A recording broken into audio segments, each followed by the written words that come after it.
Parang hindi totoo yun, no?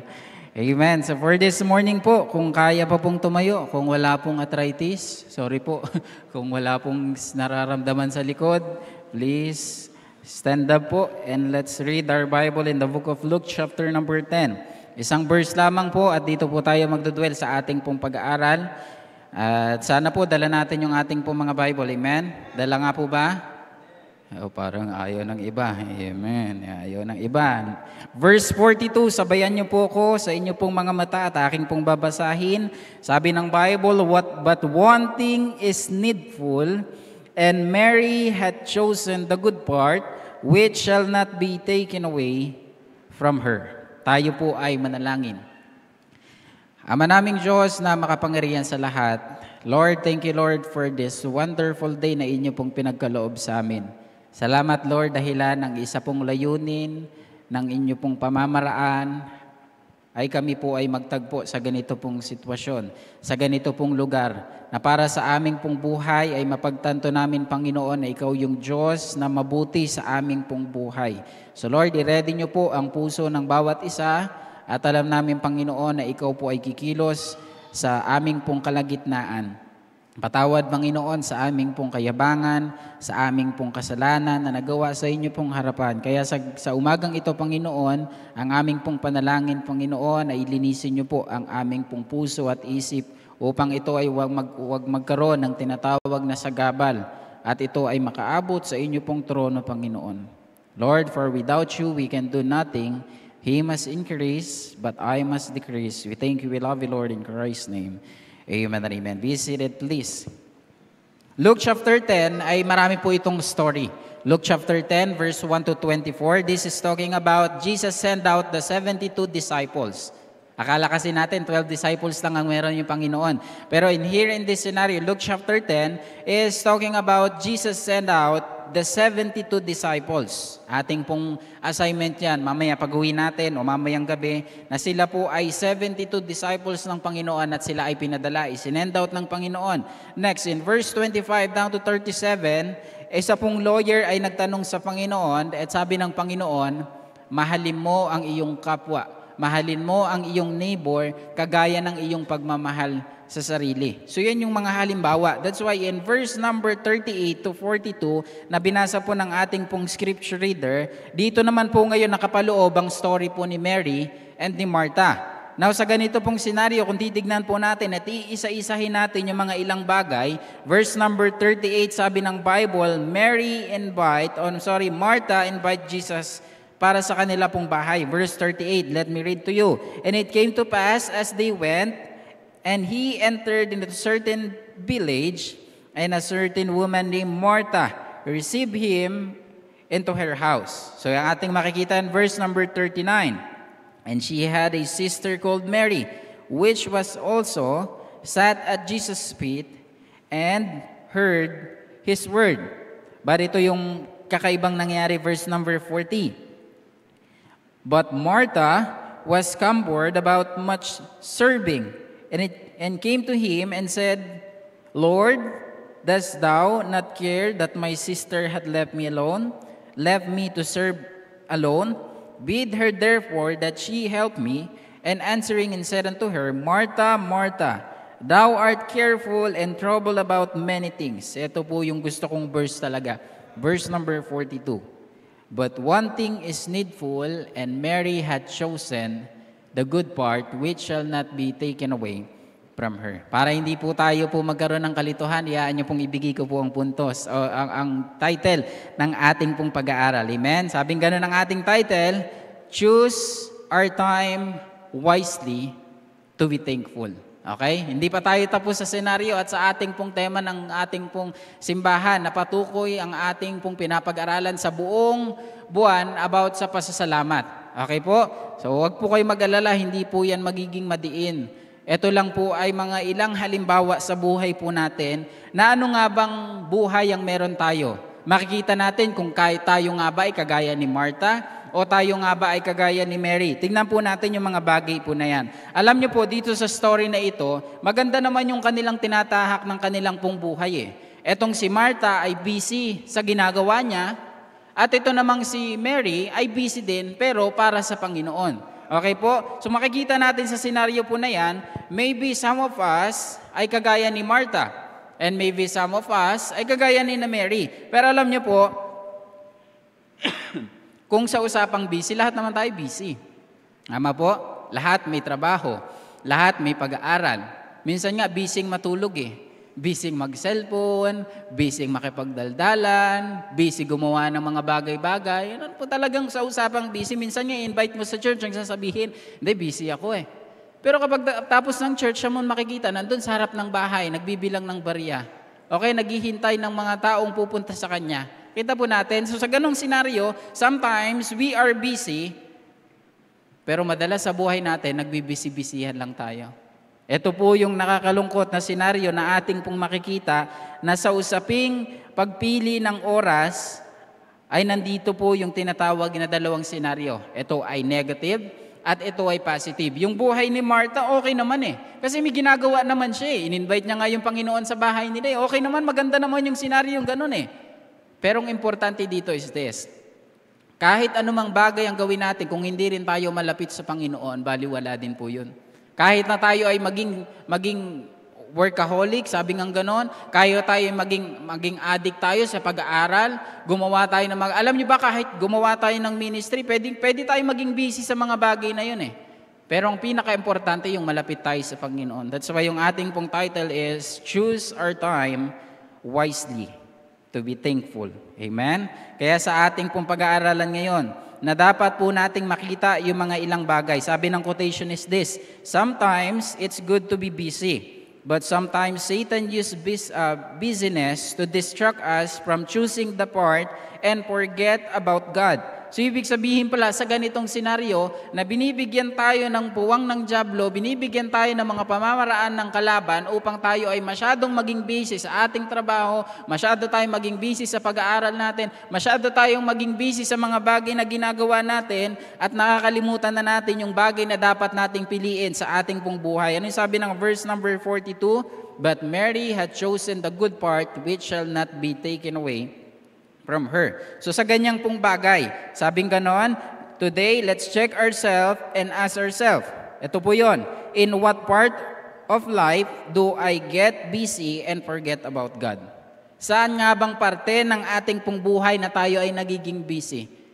Sabi ko nga po last Sunday, ilang oras ba yung paggamit natin ng cellphone at nagbababad tayo ng ilang oras na kahit na tumutulo na yung luha natin, kaka-cellphone natin, tama po, na minsan nahuhulog na yung cellphone sa mukha natin, sige pa rin tayo ng gamit, di ba? So sa ganyang pong bagay, ano bang parte sa buhay po natin na tayo ay nagiging busy at nakakalimutan natin ng Panginoon? Sabi ko nga kanina, senaryo ni Martha at senaryo ni Mary, pero kung babalansihin po natin yon, parang okay naman sila. Pero ang importante, ulitin ko po, yung tayo po ay malapit sa Panginoon. Amen? Kasi marami tayong mga dahilan eh. Isipin natin, kasi pastor, may trabaho ako eh. Kasi pastor, may pag-aaral ako eh. Kasi pastor, marami akong mga ginagawa sa buhay. Kaya hindi ako makakapag-church. Alam niyo po, madalas sa buhay natin, yan yung mga hadlang eh. Hindi ko naman sinasabi na wag na tayong magtrabaho. Mga estudyante, wag na tayong mag-aral. Hindi po yun ang ibig kong pong sabihin. Nakapag-araw naman ng linggo, tayo po ay pumunta sa simbahan. Amen? Wag nating kalimutan yung bagay na importante sa atin. Walang iba kundi ang Panginoon. Amen po ba? Kaya po yung ganyang bagay, yung pagtatrabaho, yung pag-aaral, kasi dyan lang naman po yan umiikot eh. Tama po? Pwede ba nating sabihing busy tayo pero wala naman tayong ginagawa? Ang tawag po doon, busybody. Yung wala naman talagang ginagawa. Tama po, ang hirap po kaya sa ganong sitwasyon na ikaw ay gigising ng tanghali, tapos kakain ka ng tanghalian, tapos matutulog ka uli, tapos hindi ka na makakatulog ng maaga, ng 8 or 9 or 10. Matutulog ka na nun, umaga na, madaling araw na. Bakit? Kasi wala ka, sa buhay dito sa mundong ito, masarap pong napapagod. Tama po? Lalo kapag ikaw ay wala talagang tulirong yung isip, magpakapagod ka lang, maaga ka makakatulog, di ba? Huwag ka munang mag-cellphone sa mga ganyang bagay para malaman natin ang kahalagahan po ng tinatawag na pagpili ng ating pong oras na dapat ito ay ipasalamat sa Panginoon. 1 Timothy chapter 5 verse number 13. And with all, they learn to be idle, wandering about from house to house, and not only idle, but, ito po yung nakakalungkot busybody, speaking things which they ought not. Basahin po natin sa Tagalog, at bukod dito, ay nangangaral din naman ng maging mga tamad. Kita po natin, walang pakundangan, kundi talagang binigyang pansin. Ulitin ko po at bukod dito ay nangangaral din naman na maging mga tamad. Pinangarap pa lang maging tamad, ano po no? Ang hirap po nitong bagay na ito. Sabi pang ganoon, na nagpapalipat-lipat sa mga bahay-bahay at hindi lamang mga tamad. Kung hindi, matatabil din naman at mga mapakialam na nagsisipagsalita ng mga bagay na hindi nararapat. Yan po yung mga tao na kung saan busybody. Magkukwento ka na hindi naman dapat karapat-dapat. Magsasalita ka ng hindi naman para lang, sabi nga ng mundo, di ba, mema lang.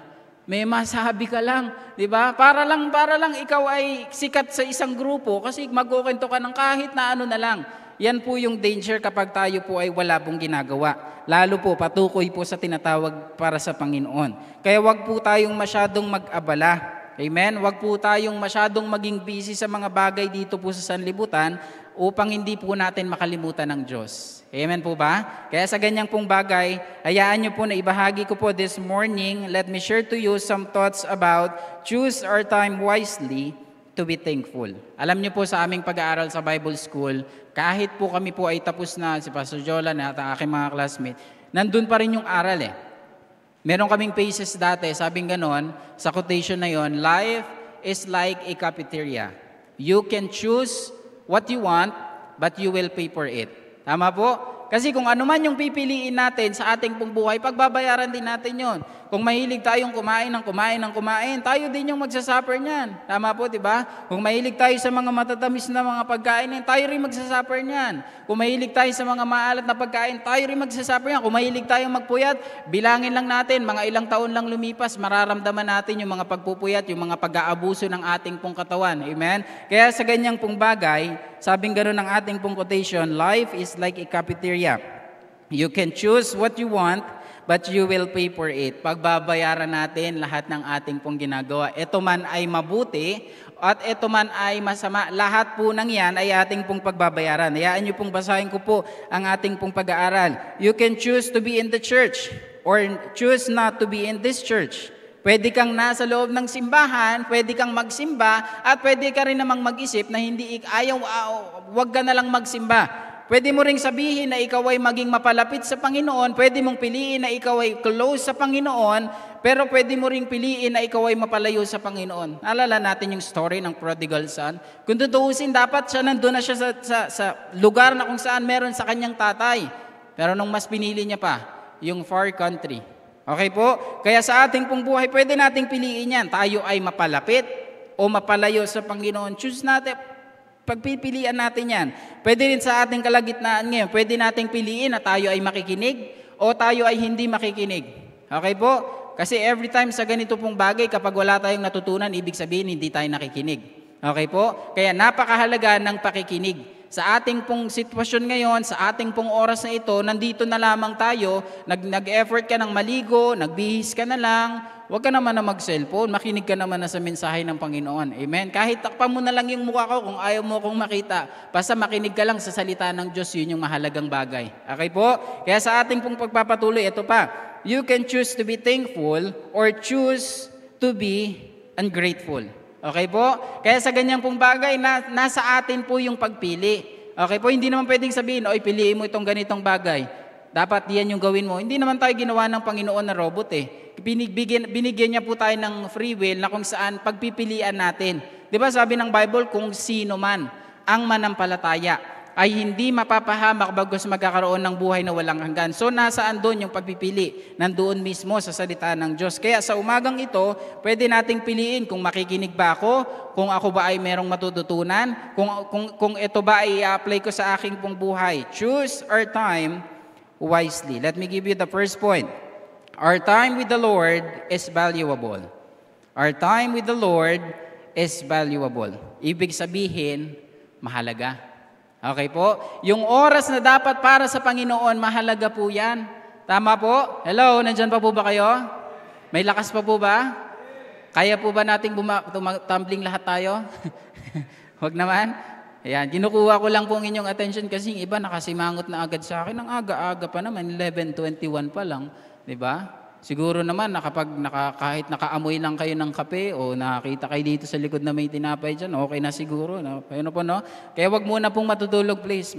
May mga ilang oras, may mga ilang minuto po tayo. So, our time with the Lord is valuable, mahalaga. So, anong mahalaga sa buhay ni Mary? Ito po yung bagay na yan. Let me read to you verse number 42. But, one thing is needful. Ano yung bagay? One thing is needful, na kailangan niya sa kanyang pong buhay. Na alin? Yung purpose niya sa kanyang buhay, kundi patukoy po yan sa tinatawag para sa Panginoon. Ang tanong, anong layunin natin sa buhay? Bakit tayo nasa simbahan? Anong purpose ng ating pong buhay? Bakit tayo nagsisimba? Kasi dati nung nagtanong ako nung nasa baba, bakit ka po ba nagsisimba? Ano po bang layunin? Kasi pag hindi kami nagsimba, hindi kami makakapasok sa trabaho. Malilay off kami. Ikaw po, ano pong ginagawa? Ba't nagsisimba ka? Hindi, kasi may atraso kay pastor eh. Nanghiram ako ng 500 para hindi ko nabayaran, simba na lang ako ng 5 sunod. 100 every Sunday? Ginawa mong hulugan yung, di ba si pastor? Hindi po ganun dapat ang maging sitwasyon natin. Bagkus, ang ating pong purpose is this, na tayo po ay dapat magkaroon ng isang layunin, walang iba kundi patukoy sa Panginoon. Amen? Kasi yung pagsisimba, hindi naman din po ito para sabihin, oh Lord, nagsimba ako ha, tapos na to, pagpalain mo ko ha. Walang laman yung bigas ko Lord ha, pagpalain mo ko. Wala kaming ulam, gusto ko pork chop. Tapos sa Tuesday, ang gusto ko, liempo. Sa sumunod naman, pork chop uli. Tapos, dami mong hiling, di ba? Pero mas magandang layunin natin kung bakit tayo nasa simbahan, kasi kailangan natin. Okay po? Kaya tayo nasa simbahan hindi para magpapansin kung kanino man. Kaya tayo nasa simbahan hindi lang para sabihin, yung ganda ng kasuotan ni brother, ni sister. Ayos, maganda yung gupit niya ngayon. Maganda yung, sabi nga ganon, maganda yung cutics niya ngayon. Maganda yung mga pinagawa niyang nail art. Ano bang, maganda ba yung kilay niya ngayon? Maganda ba yung suot niya ngayon? Hindi po yun dapat ang layunin, kundi ang ating pong layunin, ang ating pong purpose when it comes sa ating pong pagsisimba ay para po sa ating pong ikalalago. Tama po? Kasi sabi ko nga po kanina, kung hindi tayo makikinig, hindi tayo lalago. At kung hindi tayo lalago, sa mga simpleng bagay lang na problema na meron sa atin, hindi tayo magtatagal. Kaya kailangan po ng tinatawag na purpose sa ating pong buhay. Ang pagsisimba ay kailangan po natin. Amen po ba? Hayaan niyo pong basahin ko po mga ilang bagay sa ating pong pag-aaral. Sabing ganon, na ipiliin natin or choose our time wisely because our time with the Lord is valuable. Ang tanong, mahalaga nga ba ang Panginoon para sa atin? Mahalaga nga ba siya para sa atin? O ginagawa lang nating magsimba? Sorry for this word pero kailangang sabihin at kailangan nating maging mas matibay at maunawaan natin nating mga bagay-bagay. Ano nga bang layunin natin? Bakit tayo nagsisimba? May hiningi ba tayong kapalit? Ang tingin natin sa Panginoon, sugar daddy? Magsisimba lang tayo kasi may kailangan tayo sa Kanya. Lord, ibigay mo lang ito. Diba? Bigyan mo lang ako ng Ferrari na red. Okay na ako doon. Magsisimba ako linggo-linggo. Wala ka namang parking area. Ngihingi ko ba? Diba? Lord, bigyan mo lang ako ng magandang ng Mustang. Bigyan mo ako niyan. Saan ka ba nakatira? Sa isla. Hindi mo rin magagamit yan. Diba? Kaya sa ating pong buhay, dapat mas maganda yung layunin natin patungo sa Panginoon. Amen? Acts chapter 11 verse 23. Who, when He came, and had seen the grace of God, was glad and exhorted them all, that with purpose of heart, they would cleave unto the Lord. This verse, talking about yung sinasabi ni Barnabas. Barnabas encouraging the believer in Antioch to stay committed to their faith, seeing the positive impact of God's grace in their lives. So ibig sabihin pala sa ganito pong bagay, ang pagsisimba, ang isang layunin ng isang tao and our time with the Lord is valuable. Dapat ito ay merong pong purpose. Okay po? Sabi ko nga po kanina, gaano kahalaga ang Panginoon para sa atin? Gaano kahalaga yung buhay na meron tayo? Kasi kung mahalaga yan, bibigyan natin ng pahalaga. Tama po? Ganun lang po yan. Kung alam nating mahalaga, bibigyan natin ng pahalaga. Naalala natin nung bumili tayo ng isang gamit na pinakagusto natin dahil sa ating sariling bulsa, nakabili tayo ng gamit. O kaya merong nagregalo sa atin at binigay, di ba? Halos kulang na lang, wag natin gamitin. Talagang gusto natin, ipaprint pa natin doon. Tapos every time na makikita na, talagang sumasaya yung araw ko, makita ko itong bagay na binigay. Di ba masaya po yung ganung bagay? Tama po? How about kaya pag sa Panginoon? Masaya ba tayo kapag nasa church? Masaya ba tayo kapag aawit tayo ng How Great Thou Art? Masaya ba tayo kapag umaawit tayo ng Wonderful Words of Life? Masaya kaya tayo para sa Panginoon? Ano ba yung ating ginagawa? Meron ba yung purpose sa ating pong buhay? Alam nyo po, yung pagsisimba sa Panginoon ay napakahalaga. Yung pagpunta sa simbahan ay napakahalaga po. Sabi ng Bible sa ating pong pag-aaral, in Psalms 145 verse number 18, the Lord is nigh unto all men that call upon Him, that call upon Him in truth. So ibig sabihin, sa ganito pong bagay, habang natatagpuan pa natin, habang pwede pa tayong lumapit, habang pwede pa tayong tumawag sa Panginoon, gawin na natin. Kasi darating yung oras na kahit anong tawag natin sa Panginoon, kahit anong hiling natin sa Panginoon, kahit anong panalangin natin sa Panginoon, hindi niya na tayo maririnig pa. Hintayin pa ba natin yon? Wag na sana. Bagkus magkaroon ng purpose ang ating pong buhay because our time with the Lord is valuable. Amen? Kaya sa ganyang pong bagay, sabing ganon, we must make sure we seek Him first before anything else. Amen? Unahin natin yung Panginoon sa ating pong buhay. Over and over, sinasabi ko parati, paggising natin, ano bang ating pong ginagawa? Nananalangin ba tayo? Nagbabasa ba tayo ng Bible? O nagsisel? Parati na lang yan. Sigurado sa ulo niya na yung mga litanang ganyan. Pero ang katanungan, paulit-ulit din kasi ang gamot sa taong nakalimot ay paalala. Ano nga ba yung ginagawa natin? Ano ba yung purpose natin ngayon sa umagang ito? Etong araw na ito, November 23, 11:28 a.m. Ano nga ba yung purpose natin? Bakit tayo nasa ganitong senaryo? Dapat ang layunin natin ay magkaroon ng tinatawag na paglago spiritual. Amen? We make sure our purpose must be like Mary. Amen? Yung purpose niya sa kanyang buhay, sino nga ba ito? Sino ba itong si Mary? Si Mary siya yung nagbuhos ng isang precious ointment sa paahan ng Panginoon. At sabi sa pag-aaral, yung pera, yung presyo ng oil na yon o ng pabango na yon ay halos 1 taong sahod. Biruin po natin yun, no? Sa 1 taong sahod din, ang dami na nating pwedeng mabili. Tama po? Pero itong si Mary, ang kanyang ginawa ay para sa ikabubuti ng kanyang Panginoon. Para sa ikabubuti ng kanyang sarili. Kasi alam niya yung kanyang purpose sa kanya pong buhay. Nandyan pa po ba kayo? Pahalagahan natin ang Diyos sa buhay natin. Amen? Sana po ito po yung ating pong pinapakinggang maigi. Okay po? Sana ito po yung ating pong pinapakinggan na kung saan ito yung magkakaroon ng paglago sa ating pong buhay. Amen? Kaya every time na sinasabi ko itong mga bagay na ito, tinitignan ko yung mga nakayuko sa mga kalagitnaan ngayon eh. Kasi baka pag nakayuko ka, baka nag-cellphone ka lang. Scroll ka lang. Mamaya hindi pa magla-live ngayon, tapos na yung 11:11. Di ba? Tapos na yan. Saka ka na uli mag-abang pag 12:12 na. Di ba? Sa anumang mga application. Mamaya ka na mag-abang, ibigay mo na natin yung oras natin sa Panginoon. Amen po ba? Kaya napakahalaga po ng ganito pong bagay. Make our time valuable. Especially to the Word of God. Amen? Diyan na naman tayo, Pastor, Bible na naman. Kalimutan ko nga eh. Sorry naman. Hindi. Ayan tayo eh. Pag Bible, nakalimutan. Pero anong mas nadala natin? Anong unang dinadampot natin pag alis ng bahay? Cellphone. Tama? Mas inuuna natin yun eh. Pastor, meron namang Bible sa cellphone ko eh. Okay naman yun. Wala naman ding pong kaso doon. Pero nangyayari, marami pong distraction nangyayari doon. Tama po? Subukan nating magbasa sa cellphone natin. Mag-download tayo ng Bible application. Ewan ko na lang kung hindi manggulo ang nangyayari dyan. Minsan may tutunog, may Shopee, may Lazada, kung ano-ano mang mga bagay yan. Talagang guguluhin tayo niyan. Kaya napakahalaga pa rin meron tayong ganitong Biblia. Amen? Meron tayong ganitong Bible na kung saan kailangan po natin sa ating pong buhay. Psalms 119 verse 105, Thy word is a lamp unto my feet, feet and a light unto my path. So we must know the purpose why we are here and to know that the Word of God is valuable. Amen? Nakakalungkot mang isipin at malaman na merong pa rin mga tao na kung saan ayaw pa rin sa salita ng Diyos.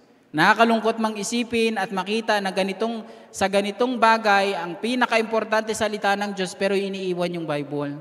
Nakakalungkot mang isipin at malaman pero may mga tao na kung saan wala nang pakialam sa Bible. Pwede naman ako mangingi kila pastor eh. Ang dami namang Bible dyan eh. Sa ulo ko na ngayon mga Bible, meron kayong beams na red, meron kayong beams na pula, red na, tas pula pa. Meron kayong red, meron kayong black, tas meron din kayong manipis nun eh. Inako ko nga yun, tas binalik ko lang, nahiya lang ako sa inyo eh. Di ba, nung youth camp, meron nagnakaw ng Bible, yung manipis talaga all day nyo. Napagalitan, takot na makalkal yung gamit, binalik, di ba? Alam niyo po, napakahalaga po ng salita ng Diyos sa ating pong buhay. Ikalalago po natin ito. Amen po ba? Huwag po natin itong kalimutan. When people are in the church, na dapat po tayo dapat ay makinig. Amen? Dapat ito po yung ating pong inaaral. Sabi ko nga po kanina, nandito ka na lang eh. Sayang lang din yung oras mo. Tama po? Nandito ka na lang din eh. Pinagpuyatan itong mensahe na ito tapos hindi ka rin makikinig. Yun na lang po yung sukli sa mensahe sa pag-aaral ng salita ng Diyos eh. Yung pakikinig. Tama po? Sayang naman. Parang ang sukli lang natin, parang ayoko makinig dyan. Para ano yung pastor yan? Para Mormons, nakaputing polo shirt. Kulang na lang black dito. Hindi po ako nag-English. Tagalog nga po tayo ngayon. At ang ating pong tinuturo at ang ating pong inaaral salita ng Diyos. Amen po? Walang ibang halong comics, walang ibang bagay, kundi salita lamang ng Diyos. Kaya napakahalaga na ating pong pahalagahan ang salita ng Diyos. Amen po ba? 1 Peter chapter 2, verse number 2. As a newborn babes, desire the sincere milk of the word. Ito po yun, that ye may grow thereby, para sa ikalalago po natin. Diba dati nung bata tayo, gusto natin lumaki tayo, gusto natin tumanda agad tayo. Tapos nung tumanda naman tayo, gusto naman natin maging bata tayo.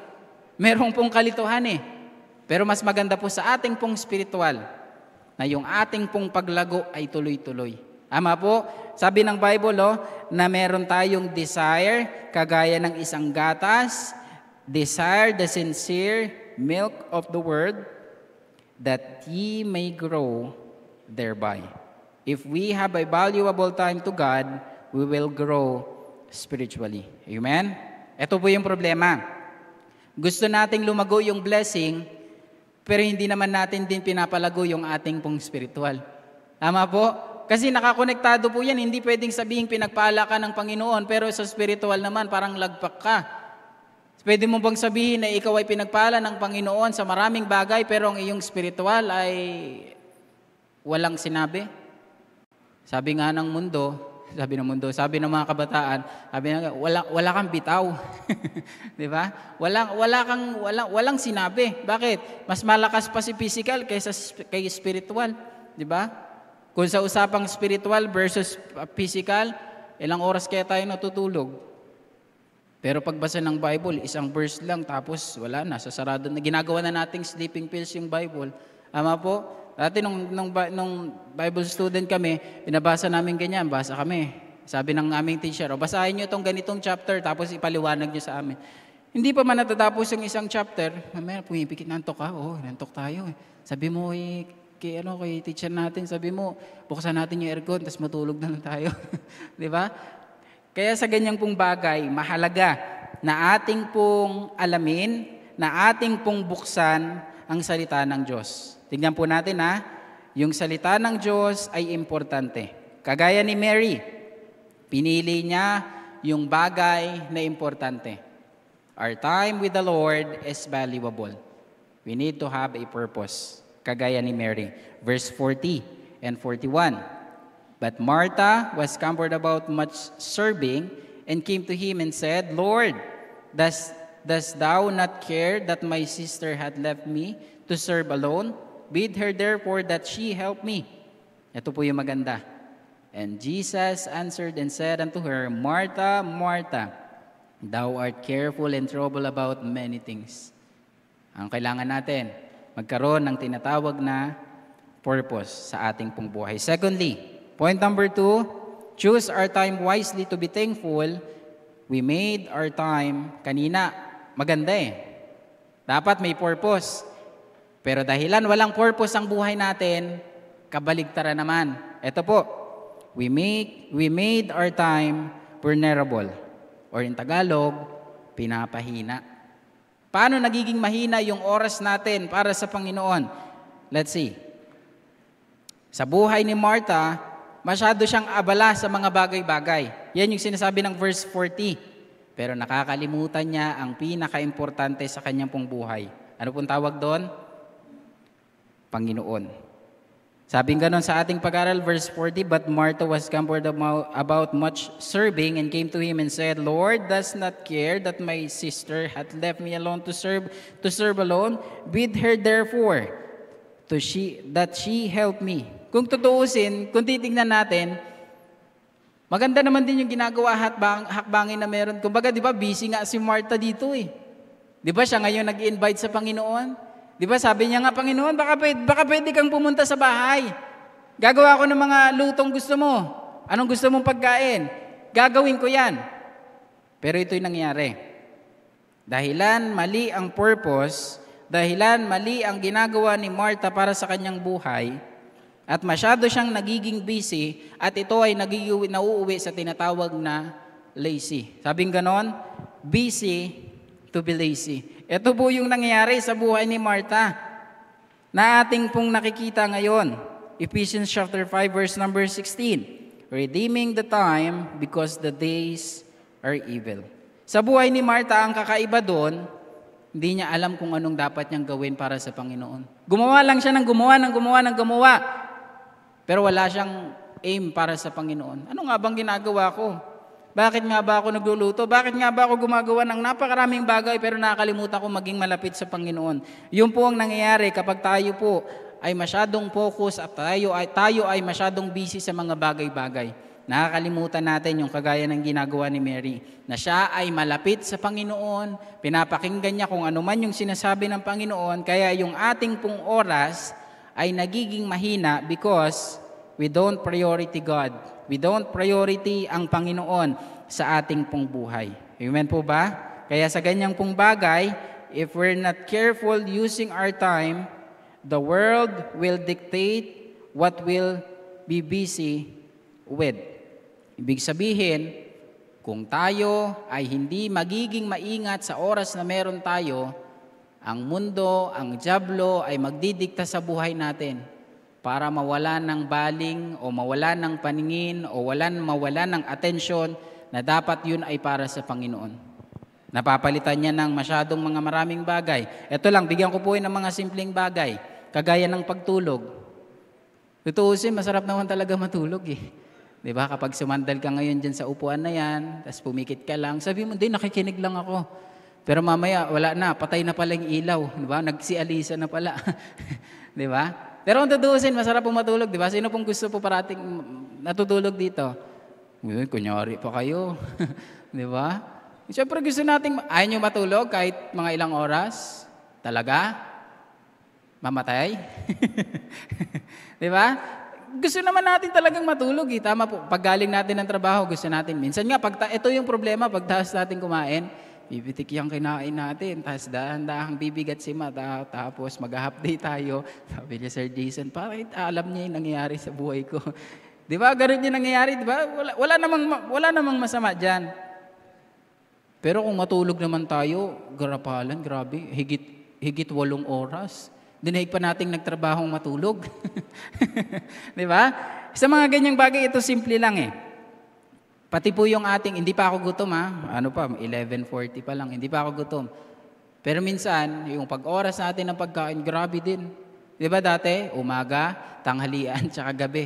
Pero grabe ngayon eh, almusal, tas almusal uli, tapos merienda, tanghalian, konting ikot ka lang, kape ka, tas merienda ka uli. Hapon, pag uwi mo, merienda uli, tas hapunan, midnight snack pa, tas pag nagising ka pa ng madaling araw, may tira pa ba ng, may tira pa tinapa? Meron pa. Kain tayo sa likod. Oh. Di ba? Puro tayo kain eh. Ganun yung ginagawa natin eh. Nauubos yung oras natin sa mga ganyang bagay. Sa pagtulog. Sasabihin ko po ay hindi po masamang matulog. Wag lang po dito sa church. Okay? Makinig muna kayo. Mamaya na lang. Okay? sa pagkain. Pero grabe naman minsan, sobra-sobra naman na, 'di ba? Hindi na natin alam ang priority natin sa atin. Tapos sasabihin mo ngayon, ba't kaya ang laki-laki ko na? Dating medium, ngayon XL na. 'Di ba? Bakit kaya ganito ning katawan ko? Tinatambol mo na ngayon, 'di ba? Hindi tayo madisiplina sa buhay. Hindi natin pinapriority yung dapat nating i-priority sa ating pong buhay. Amen po ba? Ito pa, pagtulog, pagkain. Alam niyo po ba sa pagliligo, ito matagal din talaga ng sobrang habang oras. Meron pala yun, inaral ko kagabi.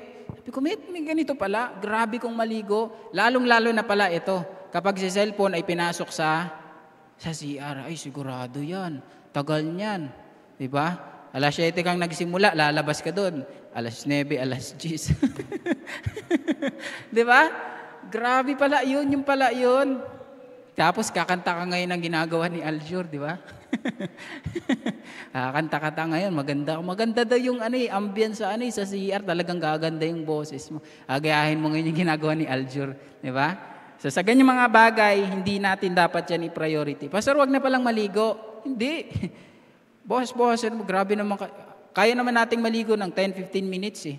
Tama po? Siguro, isagad natin 20 minutes. Talagang linis na linis yun. Pini-still wound natin yung lahat ng balat natin. Di ba?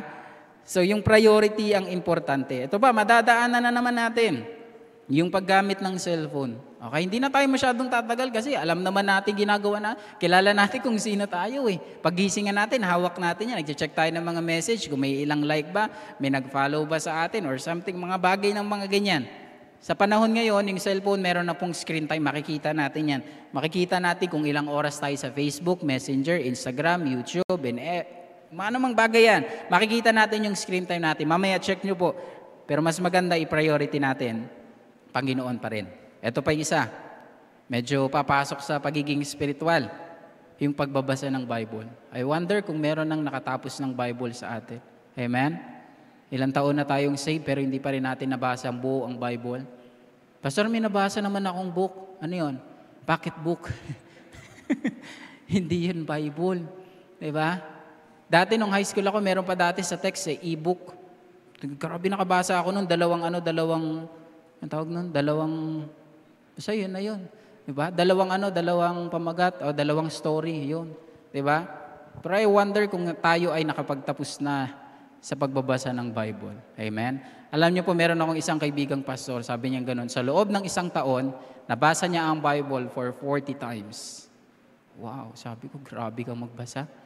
Hindi ko maiharap yung mukha ko eh. Sabi niya sa akin, ikaw, pastor, ilang beses mong nabasa? Hindi naman siya nagyayabang, kundi nagtatanungan lang. Sabi niya, mas maganda kasing maalam tayo sa Bible. Sabi ko pong gano'n, isang taon. Hindi, yung ganda no, iniba ko agad yung topic eh. Nahihiya ako eh. Kasi siya, apat na pong beses sa isang taon. Tama po? Kaya mas maganda i-priority natin ang ating pong pagbabasa ng Bible. Amen? Pwede po ba ako mag-shoutout saglit? Sa mga nagbabasa ng Bible, young people, college and career, wings, accountables, sa bawat isa sa atin, magkaroon tayo ng Bible reading. Amen? Mahalaga po ito sa ating pong buhay. May nakalimutan pa ako. Young people, youth, tribe, sama kayo dito Meron pa, young couples, sama tayong lahat dito. Para sa ikalalago, i-priority natin ang salita ng Diyos, lalo na ang panalangin. Okay po? Napakahalaga po ng mga bagay na yun. Make sure that He is first in our lives. We make sure that He is first in our priority. Yan po yung mga bagay na yun. Because Mary knows her priority and she is close sa Panginoon. Matthew chapter 5 verse number 6, Blessed are they which do hunger and thirst after righteousness, for they shall be filled. So ibig sabihin, the more na binabasa natin ang salita ng Diyos, makikita rin natin na mahalaga ito at makikita natin yung ating sarili na ang salita ng Diyos ay magkokorek sa buhay ko, magkokorek sa buhay ng bawat isa sa atin. Ganun po kahalaga ang salita ng Diyos. Ama po? Kaya sa ganyang pong bagay, ilapit natin ang ating pong sarili sa Panginoon. Yung ginawa ni Mary na yon ay hindi po pangkaraniwan, kundi iyon ay pambihirang kakayanan ginawa niya sa kanyang pong buhay. Psalms 27 verse number 4, One thing have I desire of the Lord, that will I seek after, that I may dwell in the house of the Lord all the days of my life, to behold the beauty of the Lord and to inquire His temple. Alam niyo po yung desire na meron dito si David is to seek God sa kanya pong buhay. Sana ganun din tayo sa buhay natin. Baka naman basahin natin yung Bible natin. Amen po? Baka namang pagpagina natin, wag na nating hayaang mag-alikabok dyan, diba? Marumihan pa ng mga ibang bagay. Baka naman gusto nating basahin. Baka naman pwede nating i-priority yung Panginoon sa ating pong buhay at makikita natin yung kaibahan. Sabihin ko po sa inyo, makikita natin yung kaibahan sa ating pong buhay at lalo na i-priority natin ang pagpunta sa church. Amen? We have Sunday morning service, we have Sunday evening service, and we have Wednesday night prayer meeting. Pahalagahan natin yung mga bagay na yan. Amen? Kasi nagiging masipag lang tayo magsimba kapag dumating na yung December. Diyan na yung papasok yung simbang gabi. 16 na, kailangan masipag ako magsimba para mag-grant yung mga tagal mo na sa simbahan pero hindi ka pa rin lumalago. Ang tingin mo pa rin sa Baptist, Catholic. Di ba? Sorry po pero kailangan nating malaman ito. Kailangan nating magkaroon ng tinatawag na paglago sa ating pong buhay. Amen po? Ito po, tingnan natin Colossians chapter 3, verse number 2. Set your affection on things above, not on things on the earth. Para tayo ay magkaroon ng priority sa buhay at yun ay para sa Panginoon, set your affection on things above, not on things on the earth. Huwag sa mundong ito. Kasi walang satisfaction dito sa mundong ito. Hindi ito magbibigay ng kasiyahan. Ito ay patuloy na magbibigay ng kabiguan sa ating pong buhay. Magbibigay din ito ng kalituhan. So mas maganda, bigyan natin ng priority at i-priority natin ang Panginoon. Point number 3 and the last. Choose our time wisely to be thankful. We must realize our time is vital. Ibig sabihin, sa ganito pong senaryo, mahalaga. Ang tanong, ano yung bagay na hindi nawawala sa buhay ni Mary? In verse number 42, but Mary had chosen the good part which shall not be taken away from her. Ano yung bagay na yon? Ano yung bagay na hindi mawawala sa buhay ni Mary? Walang iba kundi Panginoon. Okay po? Walang iba kundi Panginoon. Bakit? Kasi sabi ng John chapter 10 verse 29, my Father which gave them me is greater than all, and no man is able to pluck them out of my Father's hand. Kita po natin yan. Yan po yung kahalagahan ng isang taong merong tunay na relasyon sa Panginoon. Walang sino man ang kayang mag-alis, walang kahit sino man, kahit anumang pong posisyon ng meron yan, kahit man yan ay pulis, kahit man po yan ay mayor, wala, sabi ng salita ng Diyos, walang sino man ang kayang mag-alis sa kamay ng Panginoon na meron tayo. Okay? Sabing ganon, and no man is able to pluck them out of my Father's hand. I will tell you this morning, kung titignan natin ang kahalagahan ng buhay at ang oras ay mahalaga, dito po yan mauwi sa tinatawag na plano. Amen? Yung plan po natin sa ating pong buhay. Mark chapter 8, verse number 36. For what shall a profit a man if he shall gain the whole world and lose his own soul? Alam niyo po sa ganyang pong bagay, sabi ng Bible, makamtan man natin lahat ng yaman dito sa mundo, pero ang ating kaluluwa ay mapapahamak, sayang lang din. So ibig sabihin, may mga bagay sa mundo na walang katuturan at walang kabuluhan kapag wala din sa Panginoon. Ano po yung mga bagay na yun? Bigyan ko po kayo ng mga ilang halimbawa. Kalakasan. Ang kalakasan, magiging walang kabuluhan kapag wala din yan sa Panginoon.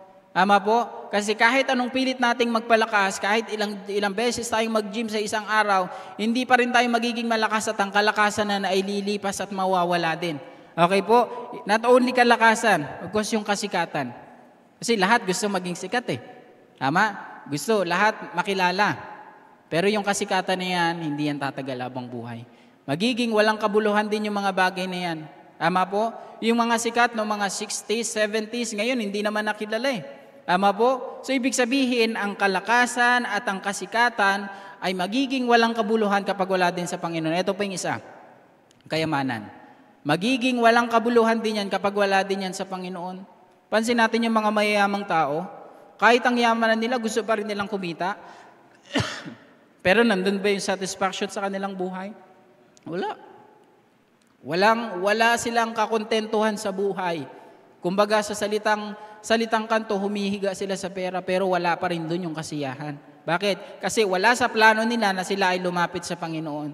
Na tayo na habang hindi pa tayo mayaman, mas maganda ng ating pong plano sa ating pong buhay ay ito. Hindi yung kalakasan, hindi yung kasikatan, hindi yung kayamanan. Bagkus ito ang dapat nating pong planuhin sa ating pong buhay. Kaligtasan. Amen? Pastor, bakit ba may kaligtasan? Kasi sabi ng Bible in the book of Romans chapter 6 verse 23, ang kabayaran ng kasalanan ay kamatayan, ngunit ang regalo ng Diyos ay buhay na walang hanggan. For the wages of sin is death, but the gift of God is eternal life through Jesus Christ our Lord. Merong kaparusahan, merong kabayaran ng kasalanan ginagawa natin. Dalawa yan. Ang kamatayan is a physical separation sa mga mahal natin sa buhay, and spiritual kasi tayo ay malayo sa Panginoon. Yan po yung kabayaran. Ang kabayaran ng kasalanan ay kamatayan. Kaya anong dapat natin gawin? Dapat planuhin natin sa ating pong buhay na magkaroon ng tinatawag na kaligtasan. Amen po ba? Huwag natin ipagpalit ang Panginoon sa kalakasan, sa kasikatan, sa kayamanan, bagkus ang kailangan natin, kaligtasan mula sa Panginoon. Sabi ng kanta ito, I rather have Jesus than silver or gold. I rather be His than have riches untold. I rather have Jesus than houses or land. I rather be led by His nail-pierced hand. Sabi ng chorus, than to be the king of a vast domain and be held in sin dread's way. I rather have Jesus than anything this world affords today. Second verse, I rather have Jesus than world's applause. I rather be faithful to His dear cause. I rather have Jesus than worldwide fame. I rather be true to His holy name. Yan po yung kailangan natin. Huwag nating ipagpalit ang Panginoon sa kasikatan, sa kayamanan, at sa mga ibang bagay pa, bagkus ang kailangan ng isang tao ay Panginoon sa buhay. Hindi yan matutumbasan ng kayamanan. Hindi natin yang pwedeng ipagpalit sa Panginoon. Bagkus bigyan nating pahalaga ang buhay natin sapagkat hindi natin alam kung kailan pa tayo mabubuhay. Merong mga natulog at hindi na nagising. Alam niyo po, ayon sa pag-aaral, merong mga taong namamatay kada segundo, 2. Merong taong namamatay ng 120 kada minuto. Merong tao namamatay kada oras ng 7,425. At so, sa buong isang taon, ay merong pong namamatay na taong 65 million. Paano kung isa tayo dun? At wala pa tayong katiyakan sa ating pong buhay. Paano kung tayo ay mawalan na ng hininga? Pastor, masyado kaya tang nanakot? Hindi. Realidad ng buhay. Lahat tayo mamamatay. Lahat tayo mawawalan din ng hininga. Lahat tayo, yung puso natin, hindi na yan titibok. Lahat tayo ay mawawala sa mundong ito. Pero ang mahalaga, dapat meron tayong kaligtasan. Because our time with the Lord is vital. Mahalaga. Okay po? Kung gaano kahalaga yung mga bagay na meron tayo, pero mas mahalaga pa rin yung Panginoon sa ating pong buhay. Ito po yung dapat nating gawin. Luke chapter 13, verse number 3. I tell you nay, but except ye repent, ye shall all likewise perish. Kailangang malaman, kailangang marinig ang patukoy sa tinatawag na pagsisisi ng kasalanan, yung repentance. Bakit? Kasi sa panahon ngayon, maraming mga simbahan inaalis na yung repentance Na hindi natin nakikita na yung oras na dapat na meron tayo ay mahalaga at ito ay dapat nating makita na pagsisihan ng ating kasalanan at tanggapin ng Panginoon bilang tagapagligtas. Pero anong ginagawa natin? Masyado nating pinapahina at hindi natin pinapahalaga ng oras na meron tayo sa ating pong buhay. Sasabihin natin, Pastor, malakas pa naman ako. Wala pa naman akong sakit Wala nga akong maintenance Okay naman yung buhay ko. Nakakatulong nga ako sa pamilya ko. Ganda nga ng trabaho ko. Maayos naman. Nagiging healthy naman ako. Nagja-jogging nga ako halos everyday Gumagawa ako ng mga ganitong bagay. Pero ang tanong, yan ba ay patungo sa Panginoon? Yan ba ay merong tinatawag na kaligtasan? Kasi kahit anong gawin natin, kahit magpakabuti tayo, kahit magpakabait tayo, kahit lumuhod tayo simula dun sa likod hanggang dito sa harap at lumakad tayo ng paluhod, gumawa tayo ng sakripisyo, wala ding silbi ang mga bagay na yan. Sabi ng Bible in the book of Ephesians chapter 2 verse number 8, "For by grace are ye saved through faith." At hindi sa ating pong mabuting gawa para tayo ay maligtas. Ang pinaka-importante po yung relasyon natin sa Panginoon. Huwag tayong mag-focus sa tinatawag na religion, sa religion. Bakit? Kasi ang religion ay isa lamang samahan na tayo ay gagawing relihiyoso. Pero ang importante sa atin, tayo ay merong relasyon sa Panginoon. Yun po yung importante. Yun po yung mahalaga. Na meron din sa buhay ni Mary at sinabi niyang ganon, "One thing is needful and Mary had chosen that good part which shall not be taken away from her." Yung kaligtasan. Sa bawat isa sa atin, kung hindi pa natin tiyak ang kaligtasan, i-make sure natin ngayon sa umagang ito na magkaroon tayo ng plano upang bigyan nating pansin ang kaligtasan. One thing is needful and Mary had chosen the good part. Alam niyo po kung gaano po kahalaga ang Panginoon? Alam niyo po kung gaano kahalaga na dapat meron tayong Panginoon? Merong isang soldier sa US. Every time na merong mga nagbibigay sa kanila ng tracts, every time na merong nagbibigay sa kanila ng mga simpleng babasahin, tinatapo niya lang din yan. Pagkakuha niya, tinatapo niya. Minsan magsasabi sa kanya na baka pwede po kami mag-Bible study sa bahay niyo. Pwede po ba kaming mag-aral saglit lang? Kahit po ilang minuto lang, 5 minuto lang. Ang sasabihin ng officer na yon, hindi na. May duty pa kami, doon ka na, bahala ka na sa buhay mo. Sa araw-araw na ginawa ng Panginoon, ganun yung nangyayari sa Kanya. Parati niyang tinatabo yung salita ng Diyos. Parati niyang inaayawan yung salita ng Diyos. Pero merong isang tao doon, kasama niya din. Kinuha niya yung tracts at binigyan siya ng Bible. Nilagay niya yung Bible niya dito sa bulsa ng kanyang damit at nagkaroon ng isang gera. And then to make the long story short, yung tao na inaayawan yung Panginoon, yung tao na ayaw pahalagan, yung oras na dapat na meron siya, nagkaroon sa punto sa kanya pong buhay na merong ligaw na bala na dumaan sa kanilang lugar at natamaan siya mismo sa puso, sa pool. Yung bala tumagos sa kanya, tumagos sa likod at kinamatay niya. Ganon din yung nangyari sa isa. May ligaw din na bala na dumaan sa kanya, pero hindi po siya namatay. Yung Bible na nandito sa kanyang pocket, sa kanyang damit, yun yung nagligtas sa kanya. Yung bala hindi tumagos sa puso niya, hindi tumagos sa likod, kundi huminto yung bala doon kasi nga merong Bible doon na mahalaga. Merong salita doon ng Diyos na mahalaga. At yun yung nagligtas sa kanyang buhay. At nung nalaman niya yon, nung nakita niya yon, sabi niya ganoon sa Bible na ito, etong salita ng Diyos ay nagligtas sa buhay ko. Kaya kailangan ko rin siya sa buhay ko. Kailangan kong tanggapin ng Panginoon bilang tagapagligtas. Yun yung kanyang hinahangad sa kanyang buhay. At umaba pa yung panahon, sabi ng tao na ito, the US Army, ang pinakamahalaga sa lahat, Panginoon. Kasi niligtas niya yung buhay ko. Turuin po natin, parang, kung titignan natin, parang simple lang naman, Pastor, yung story niya. Hindi simple yun. Ang tawag doon, pagkilos ng Panginoon. Kapag merong plano ang Panginoon sa buhay mo, huwag mo nang baliwalain. Kasi yung plano niya sa atin, kakaiba eh. Jeremiah chapter 29, verse number 11, nandoon po yung plano niya para sa atin. To give you one expected end. For I know the thoughts that I think toward you, said the Lord, thoughts of peace, not of evil. To give you an expected end. Hindi pa kasi natin sinusubukan ang Panginoon eh. Hindi pa kasi natin sinusubukan na tayo ay lumapit sa Panginoon. Mas marami tayong question kaysa tanggapin natin yung Panginoon. Kaya ang nangyayari, hindi natin binibigyan pahalaga yung salita ng Diyos. Balikan natin yung story na yon. Yung US Marine na yon, naging pastor. Hindi po siya si Pastor Ted. Pero ayon sa story, ayon doon sa nasabing storya, marami pang mga nagamit na salita ng Diyos, even US Army, Navy, lahat man yan. Meron sila parating dala. Kahit nasa gera sila, nandito Bible. Kahit maliit yun, nandito yung Bible dala nila. Bakit? Kasi mahalaga. Pagtapos na yung laban, o habang may gera pa rin, bubuksan muna nila yung Bible, magbabasa muna sila. Ganun kahalaga ang salita ng Diyos.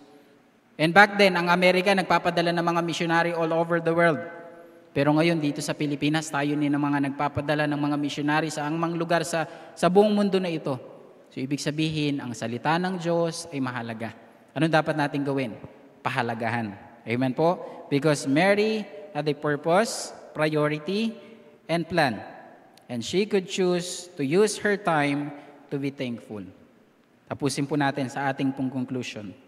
Are you like Mary or are you like Martha? Are you too busy? Masyado ka bang maraming ginagawa? O kagaya mo si Mary na malapit sa gumagawa din si Mary at lalo malapit siya sa Panginoon. Sa ating pagtatapos, choose our time wisely to be thankful. Our time with the Lord is valuable. Our time with the Lord is vulnerable. We must realize our time is vital. Correct ko po yung point number 2. We made our time vulnerable. Sinisira natin. Kaya sa umagang ito, ano kayang karakter ang ating pong ipapakita ngayon sa harap ng Panginoon? Ano kayang ugali ang ating pong sa pakikinig natin ng salita ng Diyos? Anong yung response natin ngayon sa salita ng Diyos? Gagawin ba natin kagaya ni Martha? Gagawa tayo ng mga alibay? Gagawa tayo ng mga ibang mga hakbangin, ng mga ibang pagkakalibangan natin at kakalimutan natin yung ating pong Panginoon? Gayahin natin si Martha. Malapit siya sa Panginoon. Meron siyang purpose, meron siyang priority, at meron siyang plan para sa Panginoon. Yun po yung kailangan natin. Amen po? I hope this message ay nagbigay po ng encouragement and at the same time, na-realize natin na kailangan nating mas maigi pa at mas malalim pa ang Panginoon sa ating pong buhay. Tayo po ay manalangin. Ama naming Diyos na makapangyarihan sa lahat, Lord, salamat Lord for your word. Nakita namin, Panginoon, yung sitwasyon ng aming pong buhay. Kami po yung kagaya, Panginoon, ni Martha, na kung saan maraming mga ginawa, maraming mga bagay na abala, Panginoon, at nagpapakabisi, Panginoon. But we forget about yung bagay, Panginoon, na kung saan dapat po naming bigyang pansin. Na kagaya ng ginawa ni Mary, Panginoon, na itong bagay na ito ay hindi kailanman mawawala sa Kanya. So Lord, sa umagang ito, Panginoon, I know your word is very clear. And I know your word, Panginoon, ay nangungusap ngayon sa puso at isip ng bawat isa. Lord, ikaw ang siyang mag-convict, Panginoon, patuloy sa buhay namin, Panginoon. At kung meron man sa aming pong kalagitnaan na wala pong purpose, walang priority, at wala ding plano, Panginoon, sa buhay, Lord, help that person, Panginoon, na siya po ay magkaroon ng layunin sa kanyang buhay. Una po ay maligtas, pagsisihan ng kasalanan at tanggapin ka bilang tagapagligtas. At kagaya ni Mary, Panginoon, naiisa siyang layunin kung hindi ikaw lamang. Lord, sa umagang ito, I know you are the God that sees and knows everything. I-bless niyo pa, Panginoon, as we have invitation. Huwag mo pong hayaan, Panginoon, na ang bawat isa ay magkaroon ng tinatawag na hiya. Pagkos kami, Panginoon, ay magiging magalak sa aming pong gagawing desisyon. Bless your people, O God. At habang tayo po ay nakapikit at nakayuko, maybe sa buhay natin wala tayong purpose.